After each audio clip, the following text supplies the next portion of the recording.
Tal como habíamos prometido, contaremos algunas leyendas relacionadas con el lugar llamado Montecassino. Hablaremos primero del fundador de Montecassino, que era San Benito, Benito de Nursia, que había nacido en el año 480 en Roma. En el año 529, en Montecassino, este señor Benito, cuyo apellido no ha trascendido, cedió una parte de su propiedad para fundar un monasterio de acuerdo con una regla que él mismo ideó. Ideó una regla y dice, bueno, aquí está, esta guita es mía, este campo es mío, funden un monasterio y se murió. Chao. La regla Benito. Se murió incluso ahí en el monasterio. Cuentan que en la víspera del día de su muerte, en el año 543, dos religiosos de los que estaban en el monasterio tuvieron una visión. Se les apareció un largo camino iluminado por infinidad de antorchas, camino que se extendía hacia el oriente y luego subía al cielo.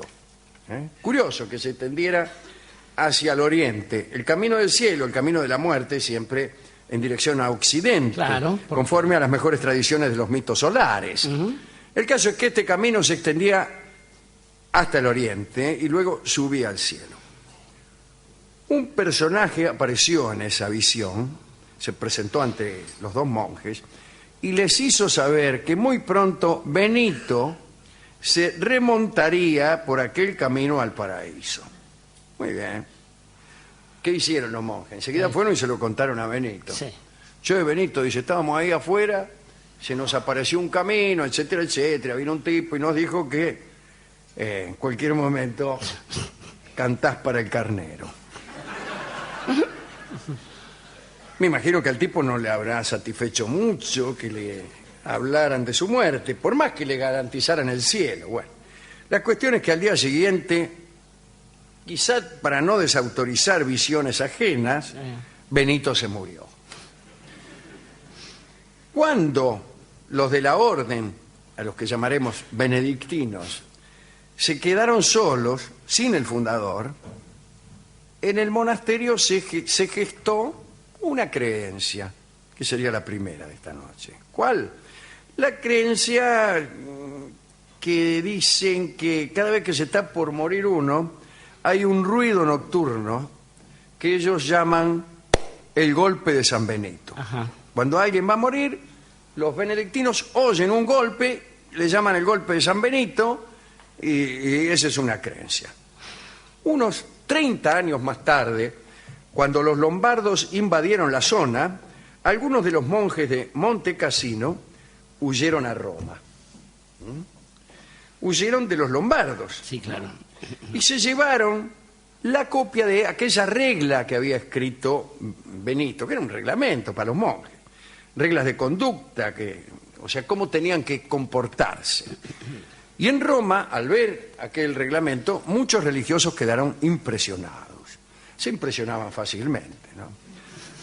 Y desde allí comenzó a promoverse la regla benedictina, incluso como norma de todo el monaquismo, como norma de todos los monjes de Occidente. Regla que dice que los monjes debían pasar el tiempo entre el trabajo manual y la lectura de obras sagradas. Y eso cuando no estaban asistiendo a los servicios. Debían practicar constantemente el silencio. Mascullar era el peor pecado. Los monjes solo podían tener consigo 2 túnicas, un cuchillo, un tintero y unas tabletas para escribir, que no sé lo que serán plumas. Fuera de eso no existía la propiedad individual. Los lechos eran revisados a diario en busca justamente de posesiones privadas e ilegales. Se castigaban las infracciones, aquellas reglas, mediante el retiro de la comunión, es decir, la excomunión. El abate y los hermanos más ancianos y más sabios trataban luego de que te excomulgaban de reconciliar al excomulgado. ¿Entendés? Primero te excomulgaban, Después venía el abate y decía, che, dale, qué sé yo. Bueno. En alguna ocasión, cuando había que atender a algún excomulgado, se usaba el flagelo. ¿Qué quiere decir flagelo? El látigo. Sí, sí.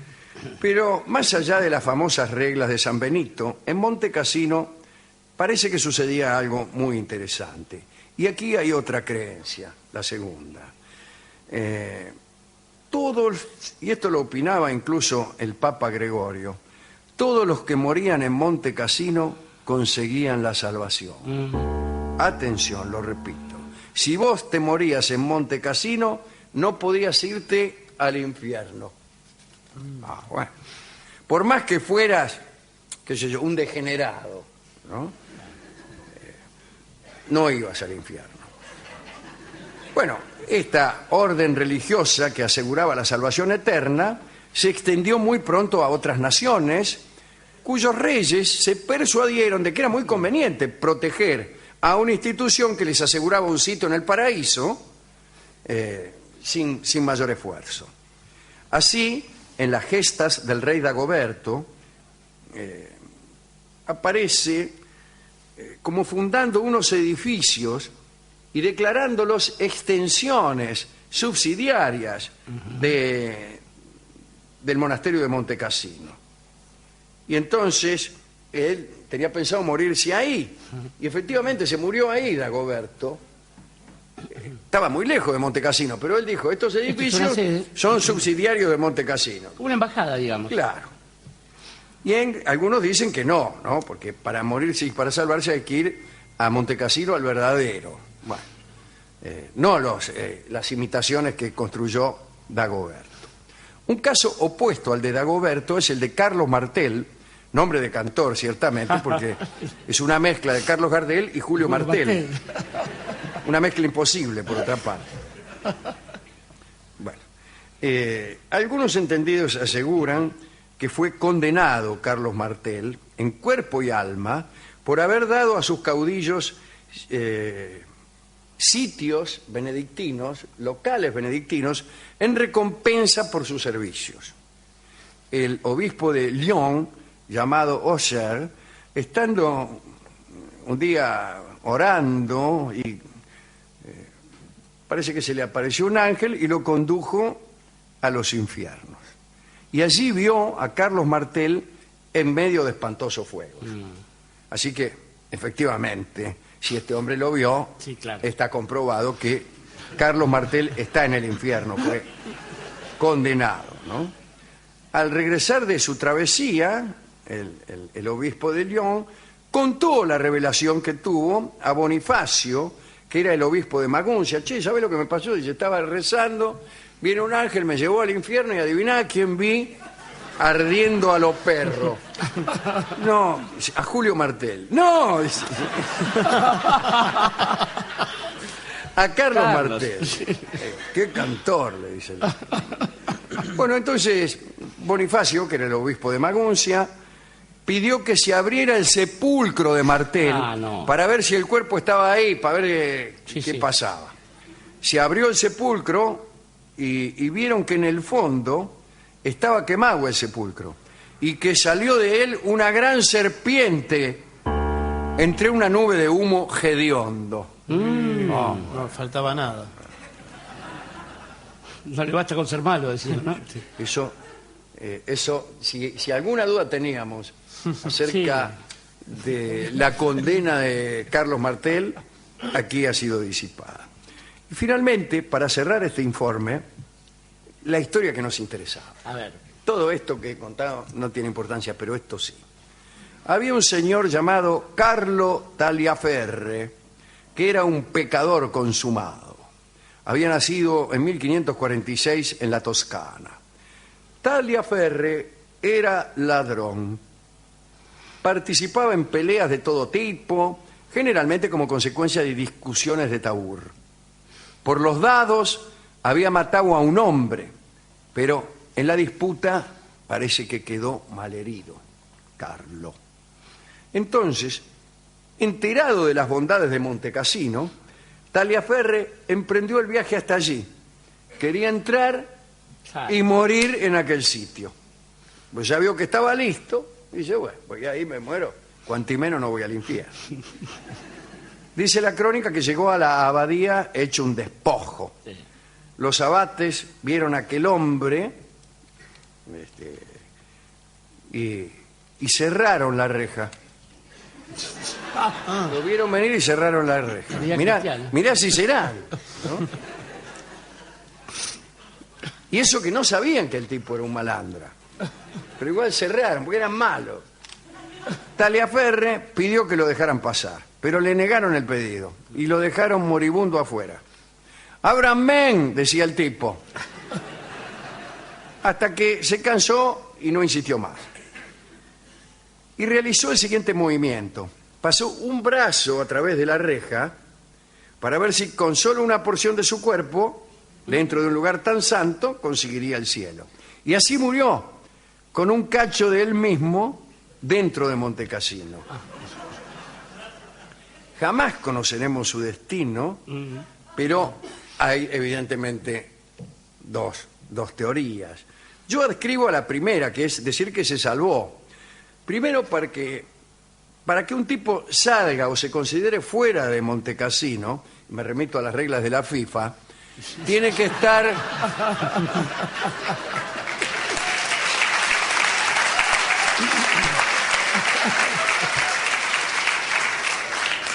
tiene que estar totalmente afuera. Totalmente afuera de la casa que garantiza su salvación. Así que si tenía un pedazo adentro, pongamos por caso el brazo, es que estaba todo adentro. Lo que está en la línea, bueno, está adentro. Así que salvaba el hombre y todos los guitarristas. Pero algunos dicen que no. Que se salva la parte que estaba adentro. Señor. O sea que el brazo debe andar lo más orondo en el paraíso, claro, entre los bienaventurados, agarrando cosas. Y el resto de Taliaferre, manco en el infierno. Mano suelta el hombre, claro. O puede ser también, dicen algunos, que todavía esté Taliaferre en el purgatorio, a la espera de una resolución favorable del Tribunal de Penas.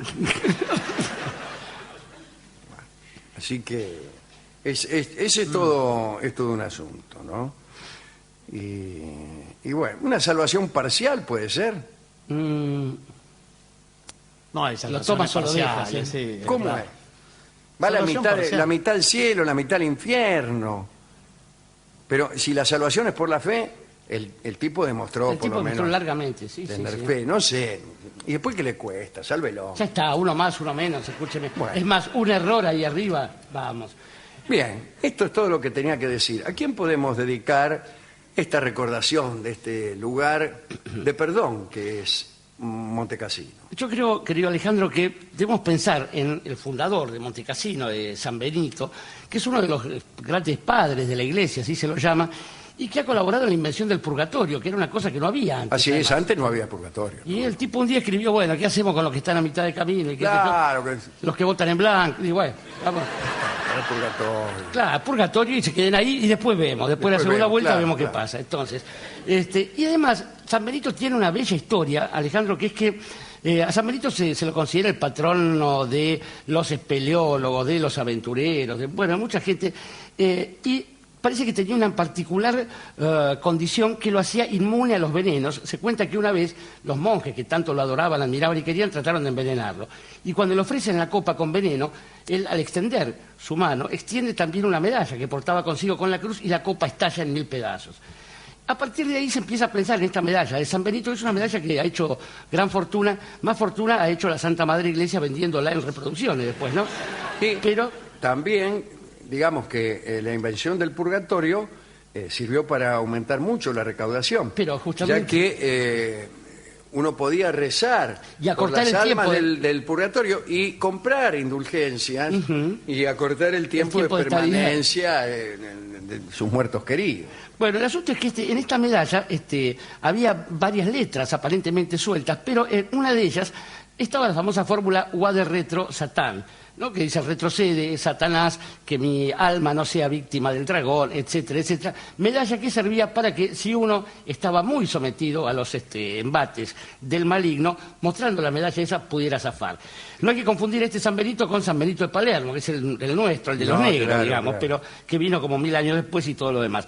Por eso creo que también hay que pensar en que quizás gracias a este destino, hablábamos con usted antes del programa, Alejandro, en la suerte de Montecassino, ¿no? Fundado allá por el año 500, como decía usted, y que, llegado que fue el siglo XX, reconstruido, hubo un terremoto, se cayó, hubo un combate. De un lado, señor. 80.000 hombres y del otro lado 150.000. La famosa batalla de De Montecassino. Montecassino en la Segunda Guerra Mundial.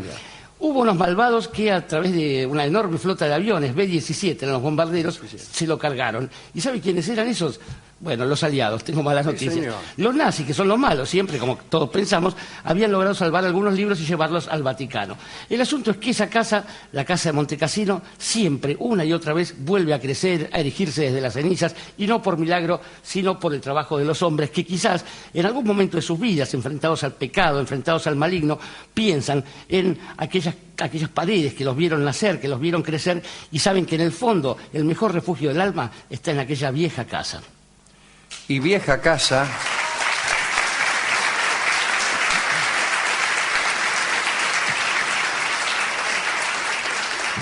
Vieja casa es el valsecito que escucharemos inmediatamente en la voz de don Edmundo Rivero. Adelante.